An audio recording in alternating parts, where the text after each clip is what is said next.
Hola a todos, bienvenidos una semana más a las entrevistas en mi canal de YouTube. Esta semana volvemos a contar con Juan Ramón Rayo, doctor en Economía, doctor honoris causa recientemente por la Universidad Francisco Marroquín, donde también es profesor, profesor del IE y profesor y decano de la Universidad de las Hespérides, un proyecto reciente que va a despegar muy pronto, ¿no es así? Pues Sí, ¿qué tal? ¿Cómo estamos, Edu? Y, efectivamente, empezamos en muy poquitos días las primeras clases, tanto de grado como de máster. Pues muy bien, esta semana he traído a Juana Rayo para que hablemos de su último libro, del Antimars, con los dos volúmenes que tengo por aquí.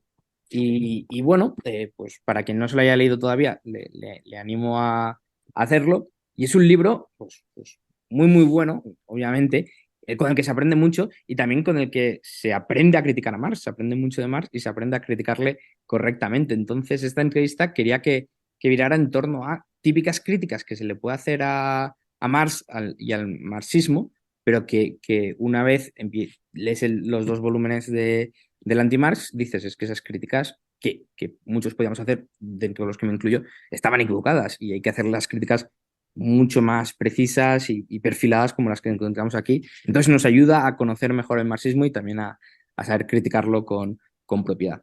Entonces, pues una de las primeras críticas, la más común, la primera vez que escuchas hablar del marxismo, probablemente pienses, pero ¿qué sentido tiene esto de la teoría del valor trabajo, ¿no? Esto de por las horas de mi trabajo, cuantas más horas le dedique a la producción de un bien, de una mercancía, más va a valer. Entonces yo le puedo echar horas y horas y días y semanas y meses a pintar un cuadro, por ejemplo, y eso va a hacer que aumente tanto su valor.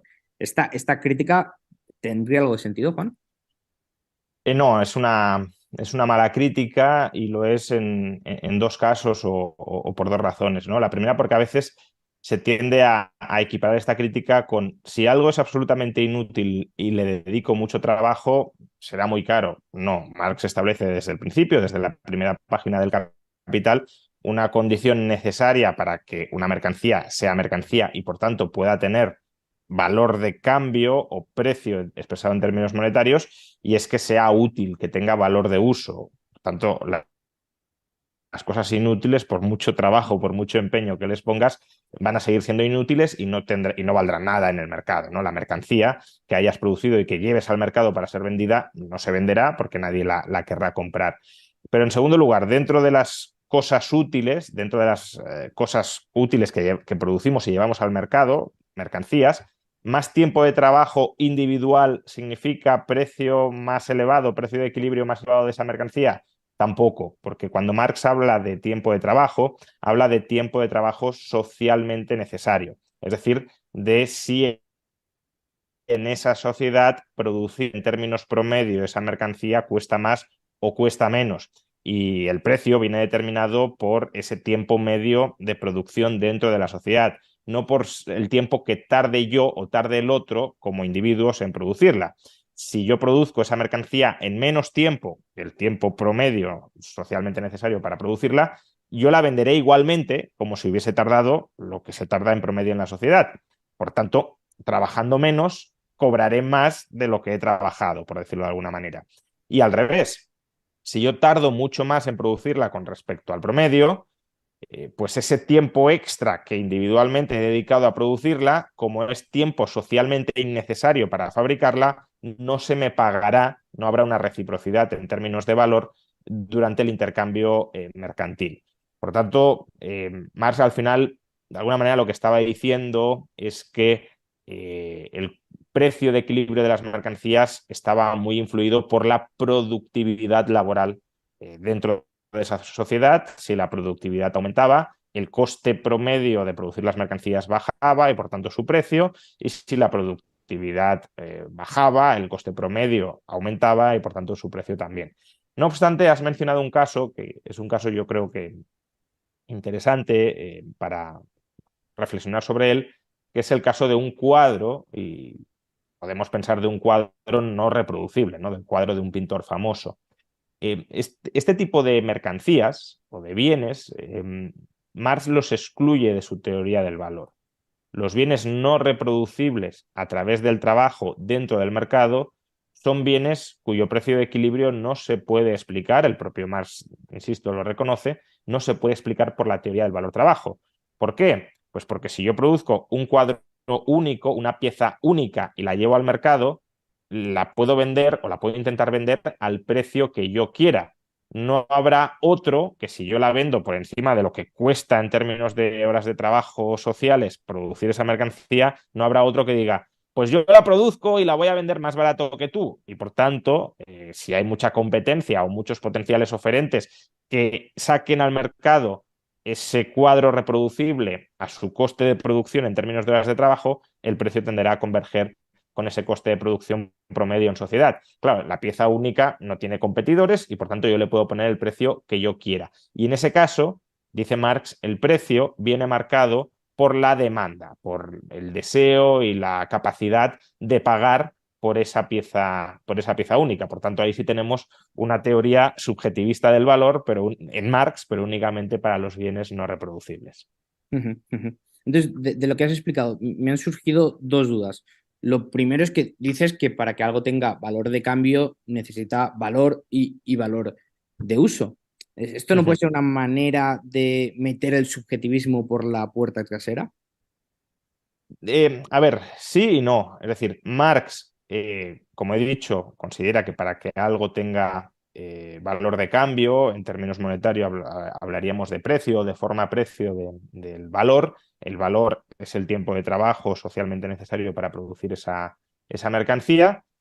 Y el valor de uso es la utilidad. Entonces, efectivamente, Marx dice que para que una mercancía pueda tener valor y valor de cambio, necesita tener previamente, o necesita ser un valor de uso. Tener o ser un valor de uso, Marx utiliza el término tanto para referirse a que una mercancía es un bien útil como para referirse a que la mercancía tiene utilidad, ¿no? Eh, el problema es que Marx no utiliza el valor de uso como magnitud para determinar el precio de equilibrio de las mercancías. Es una condición necesaria para ser mercancía, pero no una métrica para determinar la relación de intercambio en equilibrio de una mercancía dentro del mercado.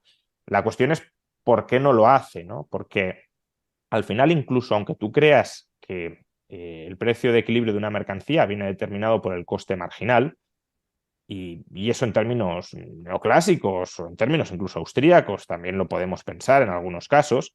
Si una mercancía tiene una oferta perfectamente elástica, es decir, si somos capaces de producir cualquier cantidad de esa mercancía a un coste marginal constante, pues el precio de equilibrio vendrá marcado por el coste marginal, porque la utilidad marginal de esa mercancía, si somos capaces de aumentar la oferta todo lo necesario, colapsará, irá cayendo, ley de la utilidad marginal decreciente, hasta que sea igual al coste marginal. Pero claro, fijémonos que en este caso, que es un caso que puede encajar en el subjetivismo, estamos reconociendo la existencia de utilidad en términos marginales. Estamos diciendo, bueno, hay un coste marginal y la utilidad marginal, a través del aumento de la oferta, convergerá y se equiparará con el coste marginal, con el coste de oportunidad en términos marginales. Marx no reconoce la existencia, bueno, hay algún pasaje en el que parece que la reconoce, pero desde luego no la incorpora a su análisis, no reconoce la utilidad o las preferencias en términos ordinales. Esto es útil, esto no es útil, punto, no hay más análisis. Pero ¿qué sucede si esto es más útil que lo otro? Al fin y al cabo, eh, podría ocurrir perfectamente, y este es un supuesto que Marx no considera, podría ocurrir que algo sea útil y tenga valor en el sentido de que requiera un tiempo de trabajo socialmente necesario para producirlo, y en cambio su precio de equilibrio sea cero. Y este es un supuesto que encaja mal dentro de la teoría marxista. ¿Por qué? Pues porque imaginemos que la utilidad de algo, por cardinalizarla y pensar más fácilmente en esos términos, imaginemos que la utilidad de algo es 5, la utilidad marginal de algo. Ujú. Es decir, es útil, no es que sea inútil, es útil, pero el coste marginal de producción es 10.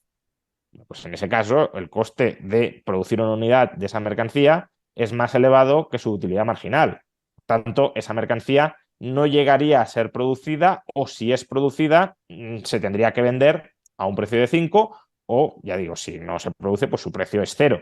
Claro, aquí tenemos una mercancía que sí es útil, no es que no sea útil, es útil, pero es menos útil que el coste de oportunidad para fabricarla. Y ese más menos útil en relación al coste es algo que Marx en su análisis, como digo, no incorpora.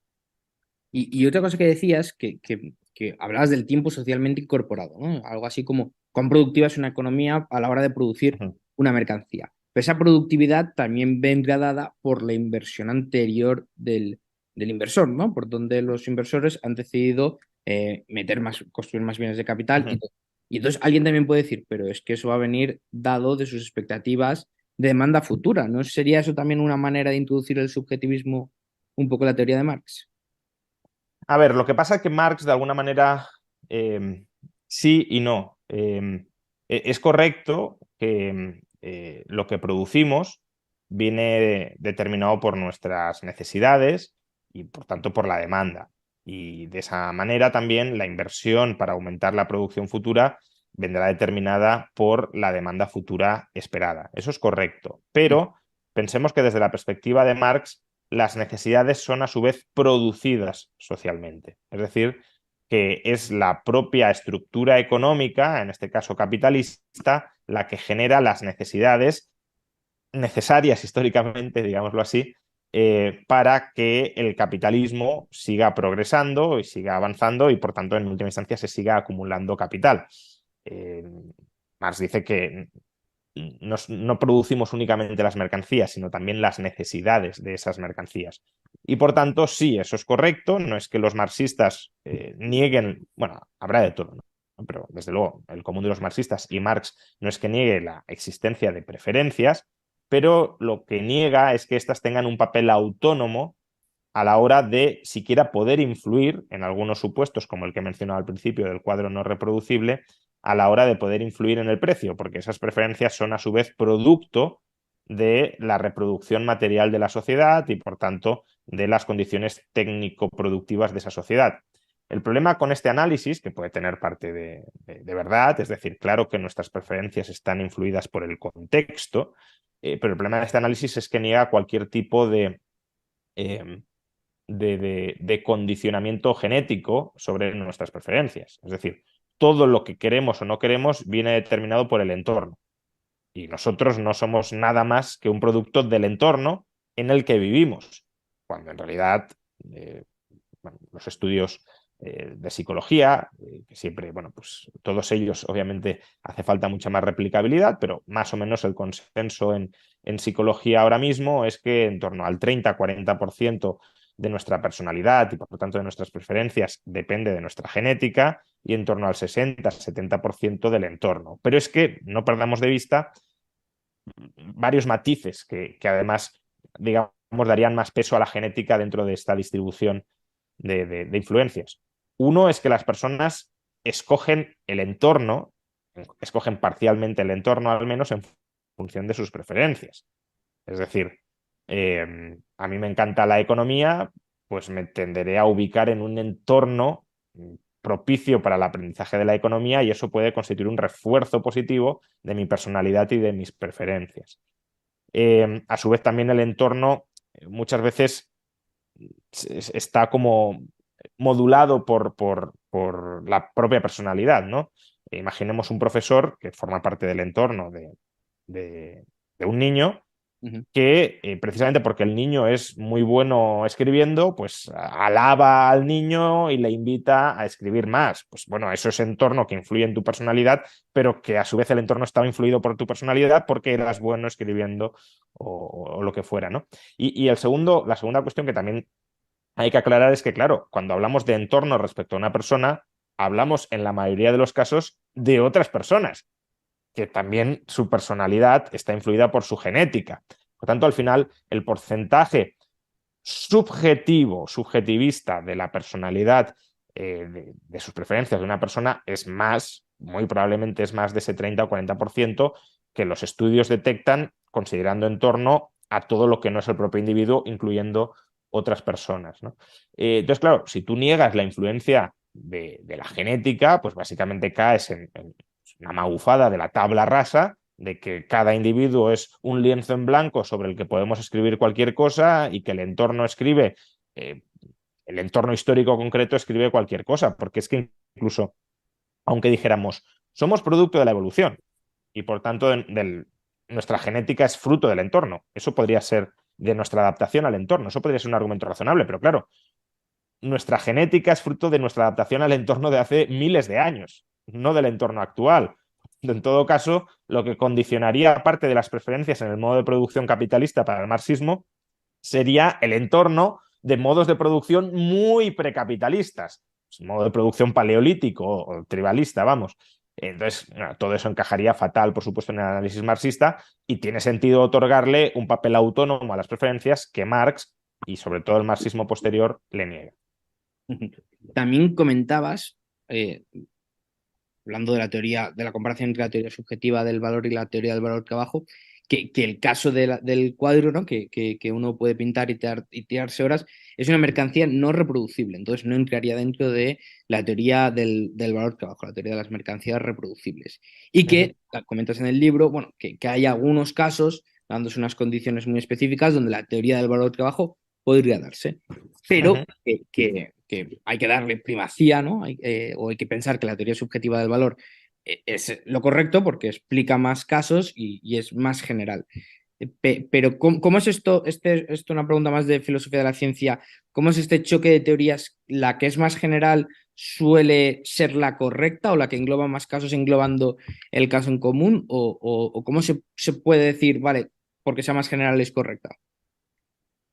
O sea, yo diría que si el potencial explicativo es igual o superior, Ujú, entonces obviamente la que tiene más potencial explicativo es más correcta que la que tiene menor potencial explicativo. Es decir, si la teoría del valor subjetivo puede explicar todo lo que explica la teoría del valor trabajo y muchas otras cosas que no explica la teoría del valor trabajo, por ejemplo, el caso de los bienes no reproducibles, pues entonces la teoría del valor subjetivo, ya digo, si es correcta en el sentido de que sus explicaciones son correctas, ujú, pues será más general y más generalmente correcta, y en ese sentido será preferible la teoría del valor trabajo.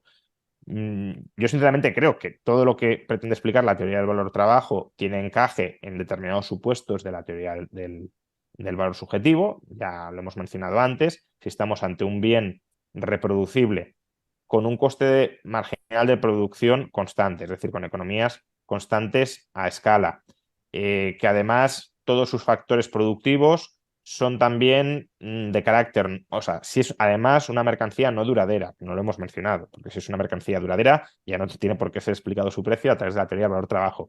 Si además todos los factores productivos que participan en su producción también tienen un carácter no duradero y por tanto no hay ningún elemento subjetivista a la hora de distribuir la periodificación del coste del capital fijo entre unidades de producción, pues si se dan todos esos supuestos y además puedes de alguna manera homogeneizar las horas de trabajo porque tampoco existe preferencia temporal ni aversión al riesgo en la producción, etcétera. Pues bueno, con todos esos supuestos tremendamente restrictivos, la teoría del valor trabajo marcaría precios. Marcaría precios no porque el precio lo marque el tiempo de trabajo, sino porque lo marcaría el coste de producción. eh, en la medida en que el coste de producción es constante, el aumento de la oferta sería suficiente como para que la utilidad marginal pasivamente se equiparara con el coste de producción y porque además podemos reducir o podríamos reducir ese coste de producción a una métrica en términos de horas de trabajo. Pero vamos, claro, esos supuestos no se dan en la inmensa mayoría de casos. Alguno de ellos se viola total o parcialmente en la mayoría de casos. Y, por tanto, cuando se violan, la teoría del valor trabajo no tiene potencial explicativo suficiente y la teoría del valor subjetivo sí. ujú. Otra segunda crítica, algo que también había escuchado, es que Marx no dio ninguna explicación a cómo en los distintos sectores de la economía había una igualación de las tasas de Ujú. ganancia, pero parece ser que una explicación sí que dio, que nos puede convencer más o menos, pero que Marx sí que tenía una respuesta para esto, ¿no?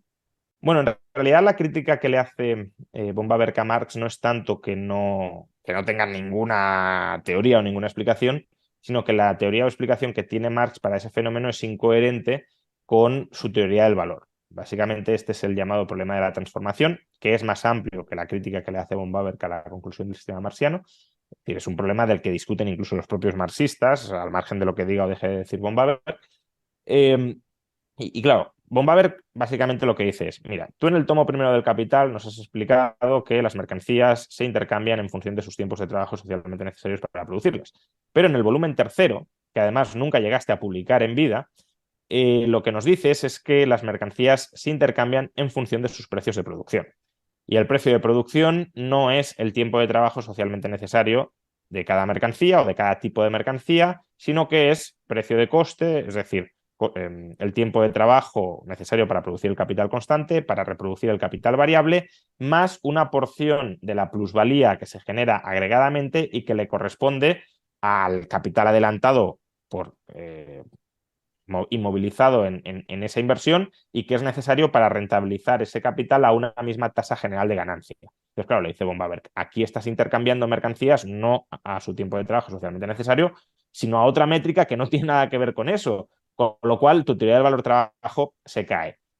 Muchos han especulado que si existe esa contradicción tan grande en el trabajo de Marx, eso podría haber motivado que Marx no quisiera publicar en vida el volumen tercero, que estuvo como, eh, pensemos que el volumen primero del Capital se publica en el año 67, 1867, el volumen tercero se publica en el año 94, un año antes justo de la muerte de Engels, y Marx muere en el año 83, tanto como que Marx estuvo retrasando la publicación y la publicación del tomo tercero porque como que no daba una respuesta y no sabía encajar las piezas. Bueno, esto sabemos que no es correcto porque Marx tenía escrito el volumen tercero del Capital antes de publicar el primero.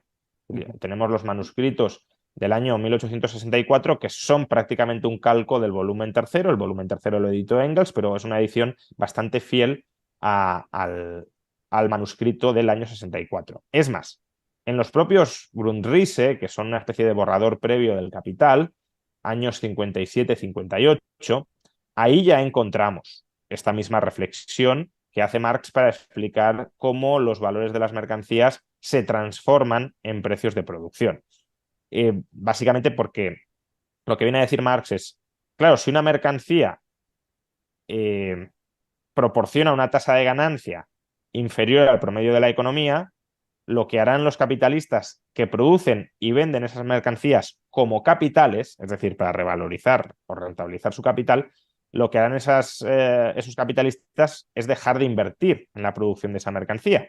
Y en cambio, aquellas mercancías que proporcionen una rentabilidad superior al promedio, lo que harán los capitales es invertir en la producción de esa mercancía. Pero claro, si se produce ese arbitraje de capitales entre sectores, menos inversión en aquella mercancía que da menos rentabilidad significará que subirá la tasa, o sea, que bajará que subirá, perdón, el precio de esa mercancía por caída de la oferta y por tanto aumentará su tasa de ganancia. Y al revés, mayor inversión en aquellos sectores con mayor tasa de ganancia significará que al aumentar la oferta bajará el precio y reducirá la tasa de ganancia hasta que se equilibren las tasas de ganancia entre sectores.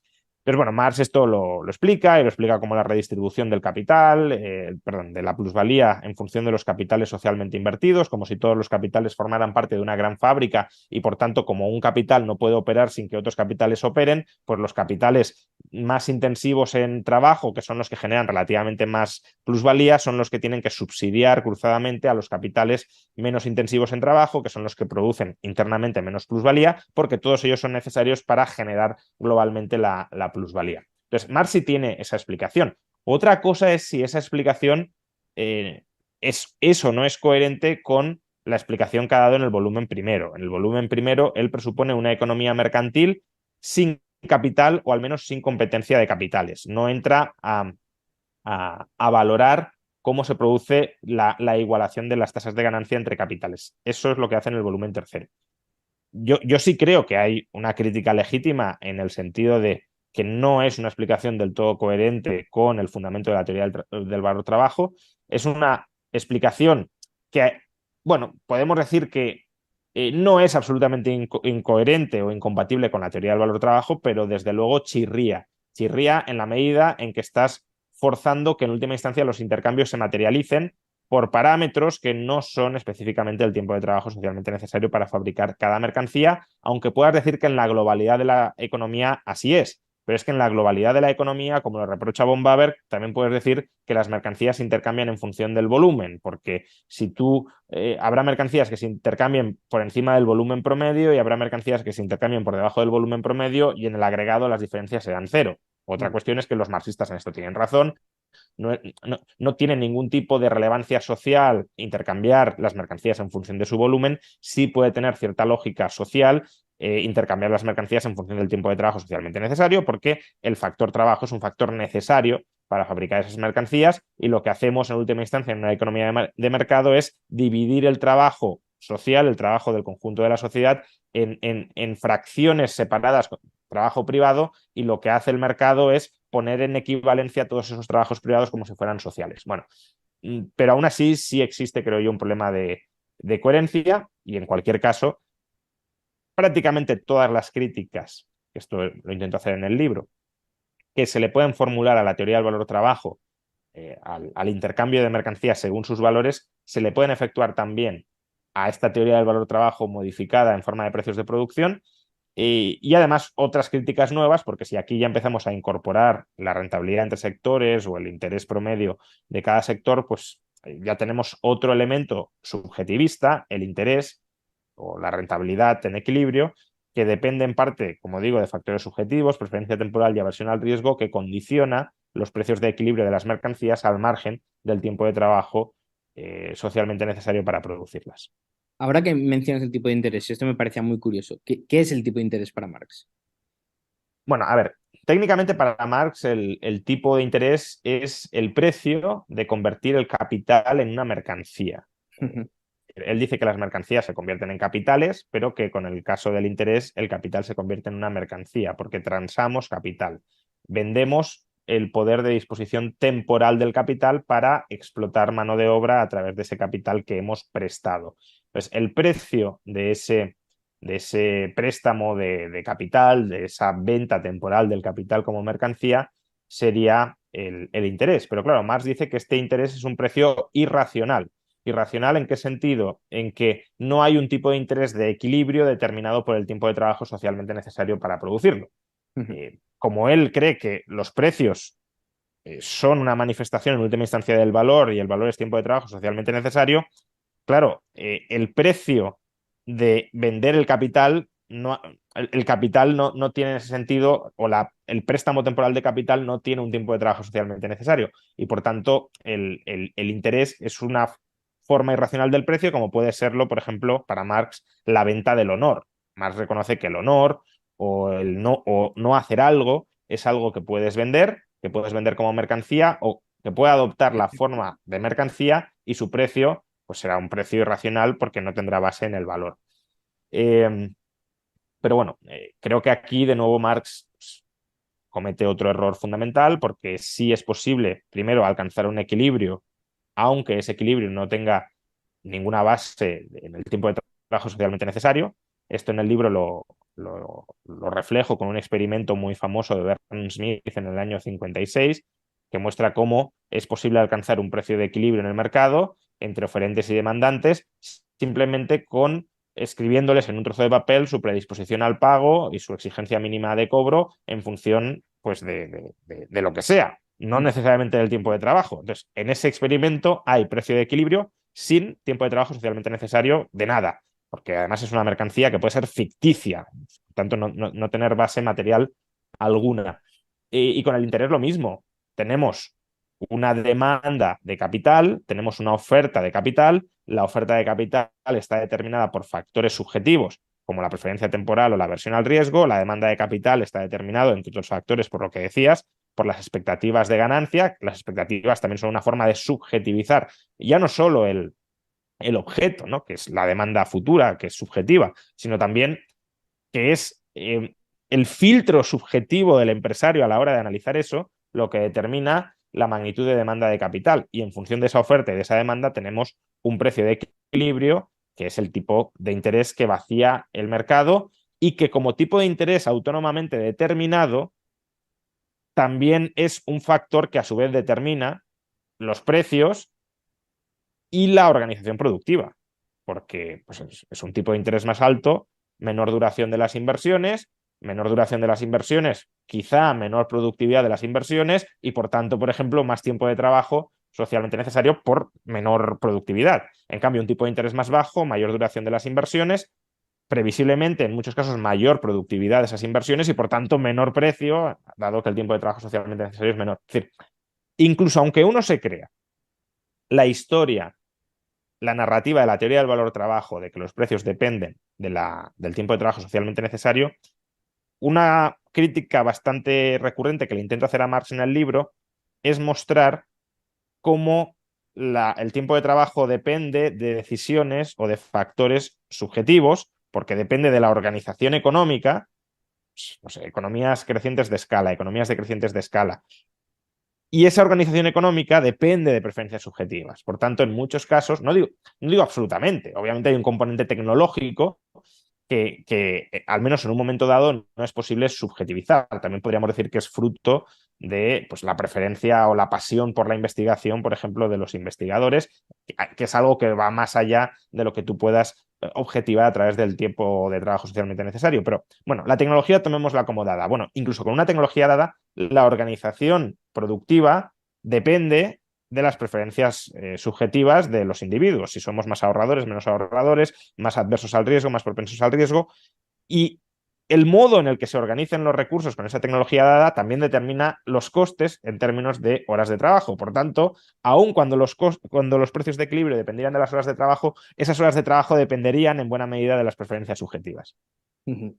Como pasaba un poco más o menos con la industria que comentábamos antes, con dónde se ha invertido y dónde la gente puede ser más productiva, ¿no? Es una manera de meter el subjetivismo por la puerta trasera, pero es algo que de la que... Claro, pero si la productividad de todas las industrias fuera la misma, ahí Ujú, sí que tendría razón Marx en decir, bueno, pues las preferencias determinan qué producimos y qué no producimos, ujú, pero el precio de equilibrio de lo que producimos no guarda relación con las preferencias. Porque ujú, si producimos A porque queremos A, pues el coste será 1. Pero es que si producimos B, el coste en términos de horas de trabajo será el mismo, solo cambiará lo que hemos producido. Pero ujú. si la productividad por sector no es la misma, o si la productividad dentro de cada sector depende pues, de nuestra preferencia temporal y de nuestra aversión al riesgo, pues ya no puedes decir que el coste en términos de horas de trabajo es independiente de las preferencias, porque está en parte determinado por las mismas. Ujú, ujú. Otra crítica que se le hace más, yo mismo, bueno, como el resto hasta hace bien poco, era el pensar, bueno, si la revolución del proletariado y la caída del capitalismo es inevitable, ¿para qué sirve todo el activismo político que él mismo Marx hacía? ¿Qué estaba haciendo? Estaba perdiendo el tiempo, ¿no? Pero parece ser que no es así y que algo de uso o de utilidad sí que tenía. Sí, a ver, este es un punto bastante controvertido incluso dentro del pensamiento marxista. Hay marxistas que no son materialistas históricos y que por tanto no creen en la inevitabilidad de ninguna revolución. De hecho, Marzoa, un filósofo no marxista, pero sí lector y escritor y analista en el sentido correcto del término del marxismo muy penetrante y muy agudo, pues se hacía hacía la misma observación, ¿no? Si la revolución era inevitable, ¿por qué Marx no se quedó sentado esperándola? Eh, yo creo que aquí es posible reconstruir la lógica de Marx, y digo reconstruir porque esta pregunta no la responde Marx explícitamente en ningún lado, sino que eh, a través de muchos de sus textos parece que hay una respuesta, pero bueno, podría ser una reconstrucción a posteriori de algo que no pensaba Marx, pero una reconstrucción posible, que además sí suscriben muchos marxistas, muchos no, pero otros muchos sí, es que la revolución requiere de condiciones objetivas. Las condiciones objetivas se dan cuando el modo de producción capitalista está agotado y por tanto ya no contribuye al desarrollo de las fuerzas productivas desde un punto de vista histórico. Eso se daría además cuando la tasa de ganancia hubiese colapsado y por tanto ya no hubiese margen para seguir reinvirtiendo el capital en aumentar la productividad del trabajo, pero también requiere de condiciones subjetivas, es decir, que la clase obrera adquiera conciencia de clase no solo en sí, sino de clase para sí. Es decir, que no solo es que yo sea parte, no es que yo solo sea obrero en términos objetivos porque vendo mi fuerza de trabajo, sino que yo tome conciencia de que soy obrero y de que como soy obrero tenga un papel que jugar en la historia, que el proletariado tiene un rol histórico que desempeñar. Y para eso el proletariado ha de ser consciente de su propia conciencia, ha de ser consciente de su propia existencia y del rol histórico que ha de desempeñar. Y la cuestión es cómo el proletariado se vuelve consciente de que es proletariado y de que su rol en la historia es derrocar el capitalismo una vez se den las condiciones objetivas para ello. Y bueno, en parte uno adquiere conciencia de que es proletario mediante la práctica, es decir, siendo proletario, siendo explotado, sufriendo las inclemencias del capitalismo.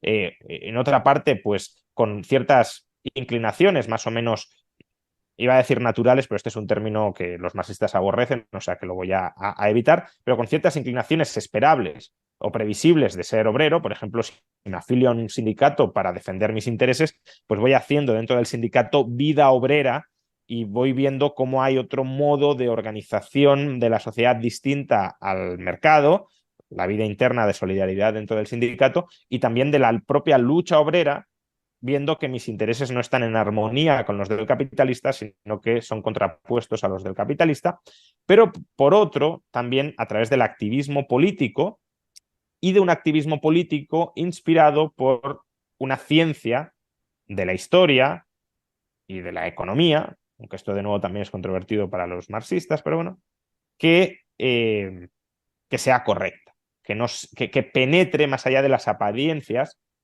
que la ciencia burguesa, las apariencias del capitalismo que la ciencia burguesa intenta consolidar. Es decir, básicamente, la burguesía para Marx intenta anestesiar a la población contándole una historia sobre el funcionamiento del capitalismo que solo es superficialmente verosímil. Pero cuando uno escarba por debajo de esa superficialidad y penetra en las esencias materiales últimas, lo que se da cuenta es que el trabajador no cobra por su trabajo, sino que cobra por su fuerza de trabajo, por el tiempo necesario para sobrevivir socialmente, para reproducirse, y que todo el trabajo extra que desempeña para el capitalista es trabajo generador de producción, de valor, que no está siendo remunerado y por tanto el obrero está siendo explotado por el capitalista. Y para revelar esto, y por tanto al revelar esto, para que el obrero tome conciencia de que el capitalismo no es un sistema natural, sino que es un sistema históricamente contingente que se basa en la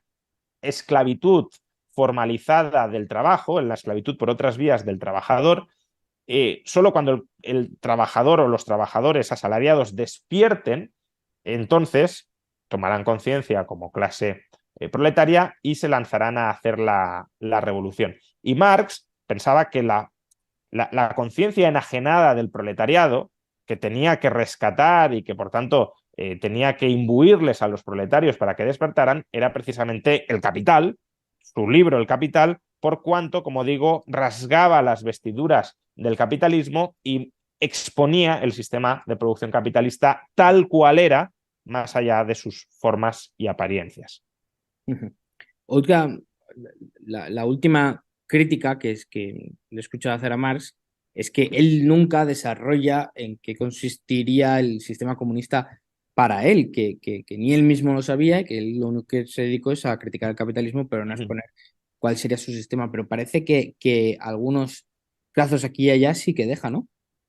Sí, a ver, yo el capítulo séptimo de Anti-Marx, que es el último del libro, como ya has dicho, el primer volumen es una exposición del marxismo, del pensamiento de Marx sin mayor valoración personal y sin crítica, y el segundo tomo, que es el más extenso, aunque el primero también es bastante extenso, pero el segundo sobre todo es el más extenso, ahí sí que critico con toda la dureza de la que creo merece Marx su pensamiento. Eh, y en el primer tomo, el capítulo séptimo, lo dedico a reconstruir la visión que tenía Marx, pues, sobre la revolución, por ejemplo, lo que me estás preguntando, lo que me estabas preguntando ahora, o sobre cómo se organizaría un sistema socialista comunista, ¿no? Marx no efectúa la distinción leninista entre socialismo y comunismo y por tanto podemos hablar indistintamente o podemos usar indistintamente ambos términos dentro de su pensamiento. Es verdad que es una reconstrucción, de nuevo, como la respuesta que te he dado antes, porque los comentarios que hace Marx están dispersos a lo largo de muchas de sus obras o incluso de muchos de sus escritos que ni siquiera tienen la categoría de obras. Pensemos, por ejemplo, que la crítica al programa de Gotha, que es un texto donde si se moja bastante más de lo habitual sobre cómo se organizaría tanto la primera etapa del comunismo como la segunda etapa, pues son glosas que efectúa a un programa de un partido político alemán. Ni siquiera es un texto que él pretenda como escribir de manera estructurada y sistematizada. Entonces, no hay una respuesta sistematizada sobre esto, es verdad, pero sí hay muchas observaciones en muchas partes de su obra, incluso de su correspondencia, que nos permiten mm, previsiblemente explicar cómo Marx veía el futuro socialista o el futuro comunista, siendo cierto que Marx no tenía ni pretendía tener una teoría exhaustiva sobre cómo sería el socialismo o el comunismo, pero eso tampoco significa que no podamos decir absolutamente nada sobre él o que Marx no dijera absolutamente nada sobre él. Es más, una observación que a mi juicio me fue bastante reveladora de Don Lavoy. eh, para Marx, dice, ¿queréis entender cómo visualizaba Marx el comunismo? Pues coged el capitalismo o coged los defectos del capitalismo y todo lo opuesto. Y esto es cierto, ¿no? Es decir, para Marx el capitalismo pues, pondrá fin a la alienación, pondrá fin a la explotación, pondrá fin a la división entre clases sociales, pondrá fin a la mercantilización y al fenómeno del fetichismo de la mercancía, pondrá fin a la propiedad privada sobre los medios de producción, eso también conviene aclararlo, pondrá fin a la división forzada, digámoslo así, del trabajo, pondrá fin incluso al trabajo como tal, al trabajo como carga para sobrevivir, en lugar de como ejercicio de práctica laboral de transformación de tu entorno para humanizar ese entorno y para verte reflejado en él. Bueno, lo contrario a esto es justamente la alienación, que es lo que estaba describiendo, que es lo que ya he dicho antes, que el comunismo pondría fin, ¿no? Pondría fin incluso a la individualidad, aunque esto también es controvertido, porque más decía que en el comunismo se daría la verdadera individualidad, pero individualidad en armonía con el conjunto, viéndote a ti mismo como una parte cuyas preferencias son preferencias dirigidas a mejorar la sociedad, no preferencias egoístas, y viéndote a ti mismo como una parte separada del resto, que eso es justamente lo que el derecho burgués decía Marx hacía, ¿no? Derecho de no interferencia, que los demás no se puedan meter en tu vida. ¿Cómo que no? Si tu vida está entrelazada con la de los demás, por tanto, tú has de vivir tu vida junto con la de los demás. Entonces, sí es cierto que Marx tiene una cierta visión sobre cómo sería el comunismo, pero también es verdad que no es una visión ni mucho menos tan desarrollada, ni muchísimo menos como la que tiene del capitalismo, y que hay muchos elementos, incluso nucleares, de esa organización comunista, donde hay una marcada ambigüedad porque no llega a pronunciarse de manera muy clara. Por ejemplo, ¿cómo se tomarían las decisiones en el comunismo? Parece ser que Marx es un demócrata radical en el sentido de que él cree que todos los miembros de la comuna, una comuna, por cierto, que parece ser, de nuevo, esta también es una ambigüedad, pero que parece ser tendría un ámbito mundial para Marx, porque él mismo dice que con el comunismo se acabarían las razas, las nacionalidades, las diferencias de culturas y al final tendríamos una comuna global. ¿Cómo se tomarían las decisiones en esa comuna? Parece que es demócrata radical, todos los individuos o todas las personas votan en esa comuna pensando en el interés de la comuna y no en el suyo propio, pero en otras partes también parece que delega al menos decisiones importantes a una especie de tecnocracia o de burocracia especializada justamente en que haya un órgano directivo y gestor dentro de la comuna. Probablemente sería la interpretación que hago, pero de nuevo, esto es perfectamente criticable porque no hay una constatación muy clara de que Marx estuviese refiriendo a esto, pero vamos, yo lo que interpreto es, habría un órgano ejecutivo que sí son técnicos y son burócratas y son el personal de administración propio de la comuna, y luego tendrías, pues, como el Parlamento o la Asamblea Ciudadana, que marca los objetivos, las metas, que ese órgano puramente técnico, porque ellos pensaban que en el socialismo ya no habría conflicto de intereses y por tanto, pues bueno, el burócrata se limitaría a ejecutar desde un punto de vista exquisitamente técnico lo que la asamblea le mandata que tiene que hacer, y como solo hay una posible opción que es la mejor para hacer y tenemos ese conocimiento para hacer o alcanzar los fines que la Asamblea me propugna alcanzar o me pide alcanzar, pues sigo ese camino, que es el único a seguir, y lo reproduzco técnicamente, y yo no me puedo desviar para instrumentalizar la comuna en mis intereses, ¿no? Y bueno, ahí es la crítica que le hace Bakunin totalmente pertinente, de que si tú creas eso, lo que terminarás creando es una oligarquía, eh, ley de hierro de las oligarquías, que instrumentalizará el Estado para coaccionar a los demás en su propio beneficio. Pero bueno, eso es parte de otro debate. ¿Cuál es una de las cosas que a mí más, no sé si decepcionado, pero esperaba más de Marx, era que explicara exactamente cuál era el proceso de cambio de capitalismo a socialismo o por qué del capitalismo se iba a pasar al socialismo? Es una de las cosas que te esperarías que te explicase, porque sí que te explica muy bien, es un cuento, bueno, una historia que Sí. encaja muy bien, ¿no? Del paso del comunismo primitivo al feudalismo, al capitalismo, todo eso pues se explica con Mm. cierta consistencia y coherencia, y yo creo que está bien explicado, ¿no? Son explicaciones razonables, pero luego el capitalismo al socialismo, ¿por qué necesariamente del capitalismo al socialismo? No puede haber fases intermedias. Ahí esperaba más de él, no, no sé si te pasó lo mismo.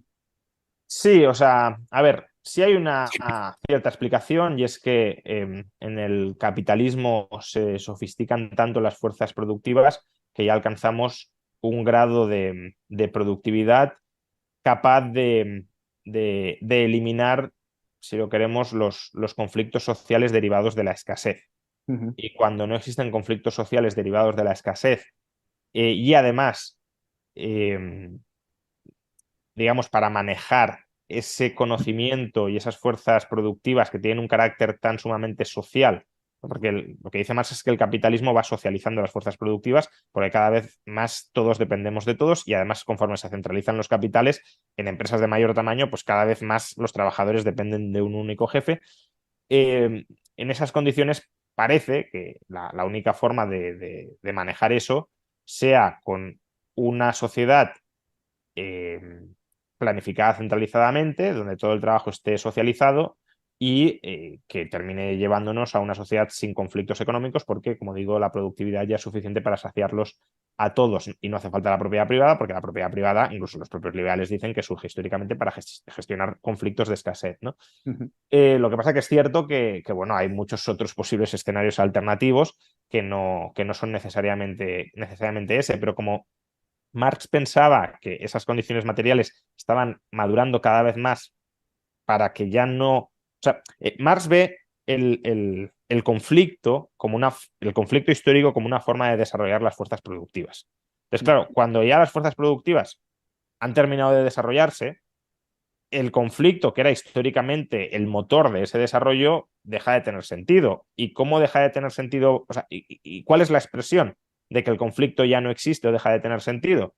Pues una sociedad donde estamos todos o formamos todos parte de una misma comuna, con armonía de intereses, y dirigiéndonos en una misma dirección conjunta. Es decir, para Marx el fin de la historia era el comunismo, tenía que ser el comunismo, y es cierto que podría decir, bueno, pero aunque el fin de la historia sea el comunismo, podría haber alguna etapa intermedia entre el capitalismo y el comunismo. Pero si ya el capitalismo ya es una fase de la historia donde las fuerzas productivas prácticamente ya se han terminado de desarrollar, pues es que ya te tiene que llegar el comunismo porque sí, ¿no? Esa es un poco la visión que tenía él. ¿Estás de acuerdo con Engels que la mayor aportación de Marx fue la de separar el concepto de trabajo con fuerza de trabajo como mercancía, la cual se remuneraría por debajo del valor del trabajo y eso daría lugar a la plusvalía? Bueno, Engels dice eso porque la teoría del valor trabajo no es de Marx. Ujú, ujú. La teoría del valor trabajo es de Ricardo. Es verdad que Marx le da otra pátina y la explica, o sea, la inserta dentro de un sistema filosófico y de comprensión del capitalismo mucho más amplio que el de Ricardo, que era una explicación meramente técnica, prácticamente, si lo quieres. Pero claro, ¿por qué la aportación de Marx para Engels es esa y es tan importante? Porque sin distinguir entre trabajo y fuerza de trabajo, no puedes hablar de la plusvalía. No puedes hablar de la plusvalía como una apropiación del tiempo de trabajo del obrero. Y claro, es cierto que la plusvalía es un concepto central, claro está, en la obra de Marx, y no es posible llegar a él sin esa distinción original, y que no haberla hecho, pues a lo mejor impidió a otros autores dentro de la tradición de la teoría del valor-trabajo no alcanzar un concepto similar de plusvalía o de explotación.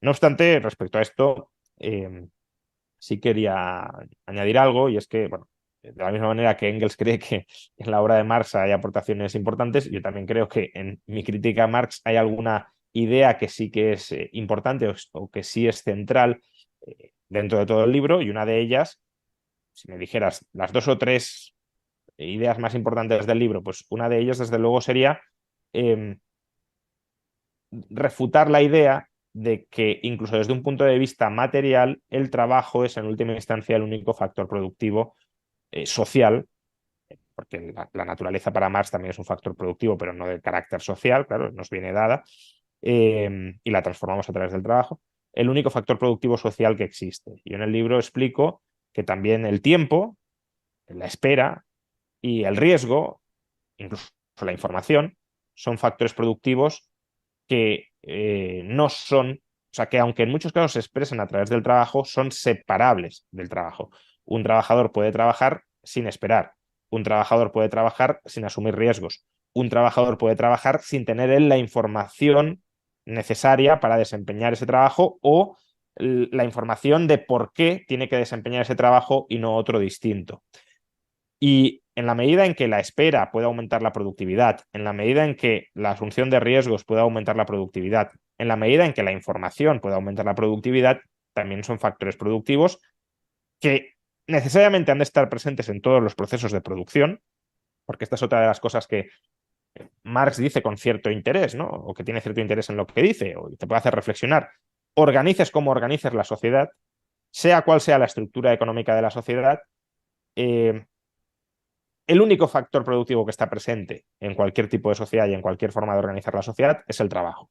El capital puede ser la forma que adopten determinadas relaciones entre trabajadores o entre trabajadores y no trabajadores, eh, relaciones de explotación dentro del capitalismo, pero no hay capital en el feudalismo o en el esclavismo. El trabajo sí está presente en todos ellos. Por tanto, es el único factor que sí o sí ha de estar presente en todo proceso material de producción. Y yo lo que digo es no. También el tiempo tiene que estar presente en todo el proceso material de producción. No es posible producir sin tiempo y es posible producir con más o con menos tiempo. También la asunción de riesgos ha de estar presente en todo el proceso de producción. No existen procesos de producción sin riesgo y aunque existieran procesos de producción con muy poco riesgo, puede haber procesos de producción con más riesgo y ese mayor riesgo puede estar vinculado a una mayor producción final. Y de nuevo, no existen procesos de producción sin información. Si tú produces cualquier cosa por producir, sin ningún tipo de información, ahí no estás generando valores de uso, salvo por casualidad y de manera aleatoria. Para generar valores de uso y para además generarlos eficientemente necesitas información. Y por tanto, todo proceso productivo requiere de eso.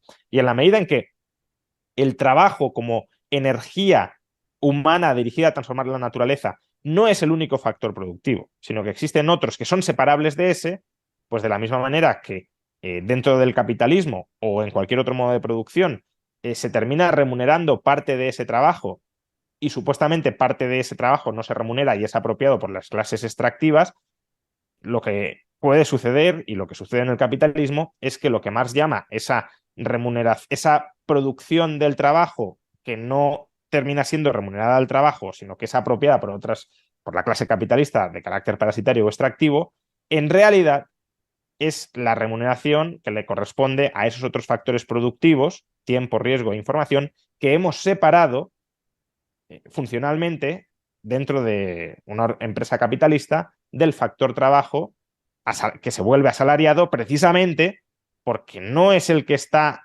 esperando a que concluya su proceso de producción, no es el que está asumiendo riesgos y no es el que está trabajando de manera informada dentro de toda esa organización. O sea, puede estar informado de su tarea concreta específica, pero no desde luego de la lógica y de la coherencia y del propósito que esa tarea tiene dentro del conjunto de la empresa y dentro del conjunto del sistema económico.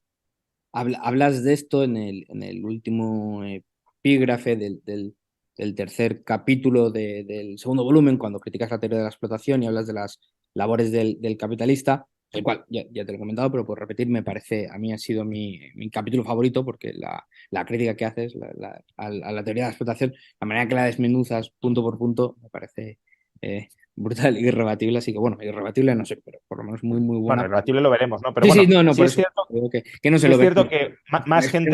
más gente me ha hecho, de los que se lo han leído, que no sé si son muchos o pocos, pero más gente me ha hecho ese mismo comentario, que el capítulo 3 es el que más les ha gustado porque es el que consideran más exhaustivo y más completo. A lo mejor irrebatible no sería el término, pero sí más acabado en el sentido de, bueno, no hay nada más que decir, salvo que haya errores, claro, pero que todos los Sí, puntos sí, los sí, sí. has tocado aparentemente, ¿no? Eso, esa es la sensación que da. Y de manera muy buena. Bueno, ya veremos, a ver si se responde, pero a mí es un capítulo que me encantó.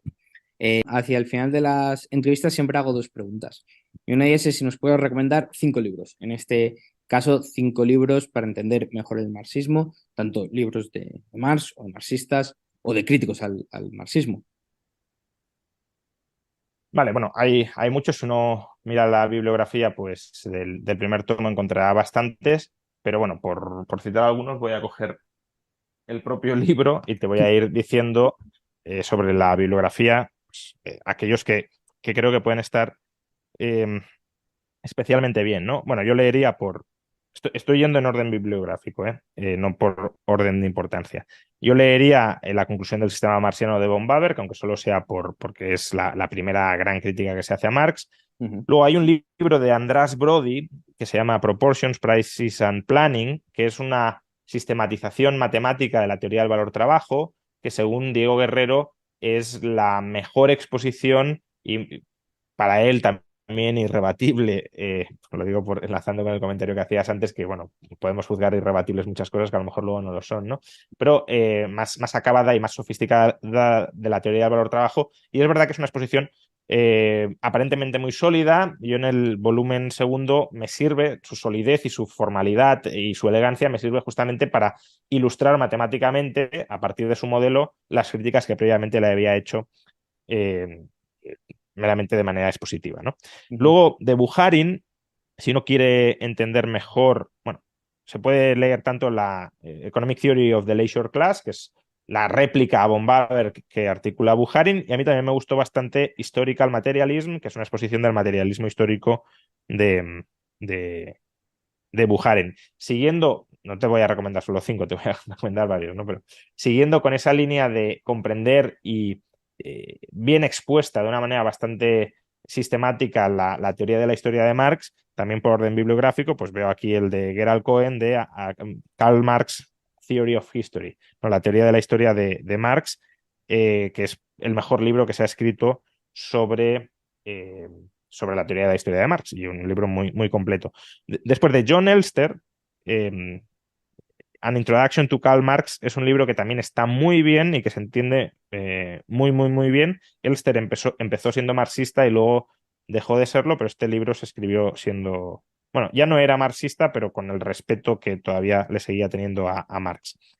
Eh, una perspectiva no materialista histórica del marxismo, recomendaría el libro de Carlos Fernández Liria y de Luis Alegre Zaonero, El orden del capital, porque seguir leyendo a Marx. También es un libro con muy buenas ideas, que también, bueno, lo leí cuando ya tenía más o menos había leído prácticamente todo de Marx y ya tenía mi propia forma de entender a Marx, y alguna cosilla me la modificó y otra me la complementó y me la mejoró.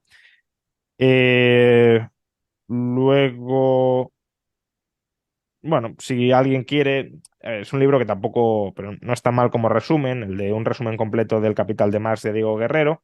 Probablemente el mejor libro, desde mi punto de vista, esto es controvertido, pero el mejor libro sobre el marxismo es el de Michael Heinrich, o Heinrich, mejor dicho porque es alemán, que es An Introduction to the Three Volumes of Karl Marx Capital. Eh, Ujú. Luego libros también sobre marxismo, pero que contienen críticas muy buenas a Marx, es el clásico de Leszek Kolakowski, las principales corrientes del marxismo en sus 3 volúmenes. Si uno quiere indagar en los escritos iniciales de Marx, el libro del joven Marx, ¿no? El libro de David Leopold de John Karl Marx también está tremendamente bien. Por supuesto, el libro de Felipe Martínez Marzoa, La filosofía del capital de Marx, es un libro imprescindible que cualquiera también que esté muy interesado en esto ha de leer. Si uno quiere profundizar sobre el fetichismo de la mercancía, que es un concepto así un poco esquivo, pero muy importante dentro de la obra de Marx, le recomendaría el libro de Clara Ramas San Miguel, Fetichismo y mistificación capitalistas, la crítica a la economía política de Marx. Ujú, ujú. Otro libro estupendo, probablemente, no sé si he dicho antes que el de Henry, que es el mejor, no sé si este no es incluso mejor, pero desde luego está muy cerca, que es el de Roman Rodolsky, The Making of Marx Capital, un libro absolutamente imprescindible para entender el capital, porque compara el capital con los Grundrisse de una manera totalmente deliciosa. El libro de Isaac Rubin sobre Essays on Marx Theory of Value, para un desarrollo de la teoría del valor-trabajo desde la perspectiva marxista y su conexión con la filosofía del capital también es muy relevante. El librito de Peter Singer de la serie de Oxford, Marx, A Very Short Introduction, también está muy bien.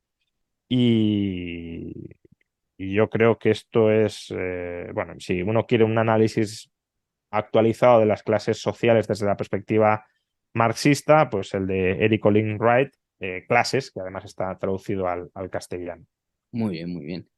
Y si pudieras tener una conversación con cualquier persona del mundo, pensando que la primera vez dijiste es con Menger y no puedes repetir, viva o muerta, ¿con quién sería?